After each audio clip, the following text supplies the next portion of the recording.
السلام علیکم، میں ہوں خالد سعید اور آپ دیکھ رہے ہیں میرا چینل زبات ٹی وی۔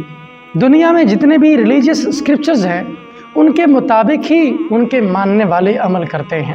ان کے لیے مصدر کا یا اصول کا درجہ وہی کتابیں رکھتی ہیں، جس طرح کہ رگ وید ہندوؤں کی کتاب ہے، یجروید ان کی کتاب ہے، بھگوت گیتا ہے، رامائن ہے ہندوؤں کے لیے، اسی طرح تورات ہے یہودیوں کے لیے، انجیل ہے عیسائیوں کے لیے۔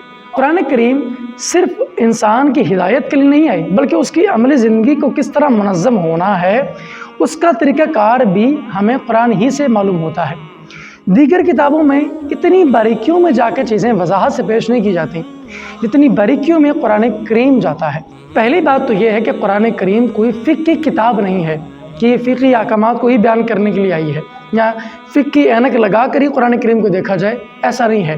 بعض علماء کے نزدیک 400 سے زیادہ آیات ایسی ہیں جو احکامات پر مبنی ہیں، اور کچھ علماء کے خیال میں 500 ایسی آیتیں ہیں قرآن کریم کی جو احکام پر مبنی ہیں۔ تو گویا پتہ چلا قرآن کریم کا ایک چھوٹا سا حصہ ایسا ہے جو فقہی احکام پر مبنی ہے۔ قرآن کریم میں نہ صرف شرعی احکام بیان ہوئے بلکہ کچھ ایسے اصول بھی بیان ہوئے جن کی روشنی میں فقہا اور مجتہدین کو بہت مدد ملی ہے قرآن کریم کو سمجھنے میں اور مسلمانوں کی عملی زندگی کو قرآن کریم کے مطابق ڈھالنے میں۔ قرآن کریم نے جب بھی کوئی بات کی ہے تو اصولی طور پر کی ہے، جسے ہم کلیات شرع کہتے ہیں۔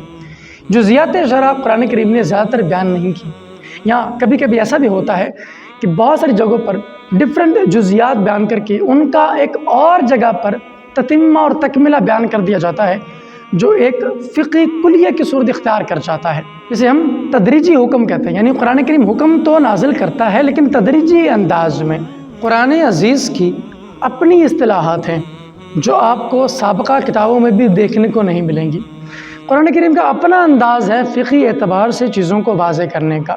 قرآن چونکہ مصدر اول ہے، اس لیے اس کے الفاظ، اس کے معنی، اس کے بیان کے انداز، اس کے طریقہ استدلال اور الغرض، اس کی ہر چیز سے فقہی اعتبار سے سیکھنے کو بہت کچھ ملتا ہے۔ قرآن کریم کی کچھ اپنی تعبیریں ہیں، جیسے معروف اور منکر۔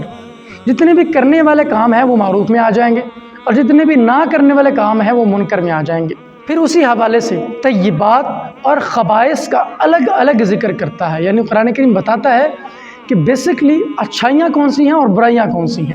مجتہدین کرام قرآن کریم کے آیات اور اس کے الفاظ پر گہرا غور و فکر کرنے کے بعد ایک نتیجے پر پہنچے، وہ یہ کہ قرآن کریم سے استنباط آسان نہیں ہے، اس کے لیے کچھ اصول بنائے جائیں گے، اور وہ اصول ورڈکلی اور میننگلی ہوں گے، ان کا الفاظ اور معنی کے ساتھ بڑا دخل ہوگا۔ اسی اعتبار سے بہت ساری کائنڈز بنائی جاتی ہیں قرآن کریم کے الفاظ کی، ان سب کو کیٹیگوریکل میں آپ کے ساتھ شیئر کرتا ہوں۔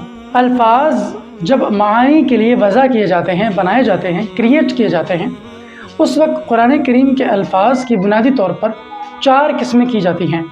پہلی ہے خاص، جسے اسپیشل کہا جاتا ہے۔ اس کے بعد ہے عام، جسے جنرل کہتے ہیں۔ اس کے بعد ہے کامن، جسے ہم مشترک کہہ دیتے ہیں عام طور پر۔ اس کے بعد ہے مؤول، جسے کنجکٹڈ کہا جاتا ہے۔ اب معنی کے اوپر مزید ڈیبیٹ ہوتی ہے، آیا کہ وہ معنی جو ہے وہ بہت زیادہ واضح ہو جاتا ہے یا اس میں کچھ پوشیدگی پائی جاتی ہے۔ اگر معنی بہت واضح ہوتا ہے تو پھر اس کی بھی قسمیں ہیں، جیسے ظاہر جسے ہم obvious کہتے ہیں، نص جسے ہم ایکسپلیسٹ ٹیکسٹ کہتے ہیں، مفسر جسے ہم انٹرپریٹڈ کہتے ہیں، اور محکم جسے فلم کہا جاتا ہے۔ اور اگر قرآنک میننگز کے اندر کچھ پوشیدگی پائی جاتی ہے، معنی زیادہ واضح نہیں ہوتا، تو پھر بھی 4 قسمیں ہیں، جیسا کہ خفی، اس کو کنسیلڈ کہا جاتا ہے، مشکل کو ایبسٹریس کہا جاتا ہے، مجمل کو سنکوپیٹڈ کہا جاتا ہے، اور متشابہ کو اینالوجیکل کہا جاتا ہے۔ پھر اسی طرح وہ جو قرآنک میننگ ہے اس کا استعمال کس جگہ پر کیسا ہونا ہے، اس اعتبار سے بھی علماء نے 4 قسمیں بیان کی ہیں، جیسا کہ حقیقت جسے ہم ایکچویلٹی کہتے ہیں، مجاز جسے ٹوپولوجی کہتے ہیں، سری کو پرسپیکوس کہا جاتا ہے، اور اس کے بعد آتا ہے کنایا جسے میٹافورس کہا جاتا ہے۔ یہ وہ ٹرمنالوجی ہے جو مجتہدین کرام استعمال کرتے ہیں۔ ان ساری اصطلاحات کے بعد ایک آخر میں چیز بچتی ہے جسے میتھڈ آف سپیچز کہا جاتا ہے۔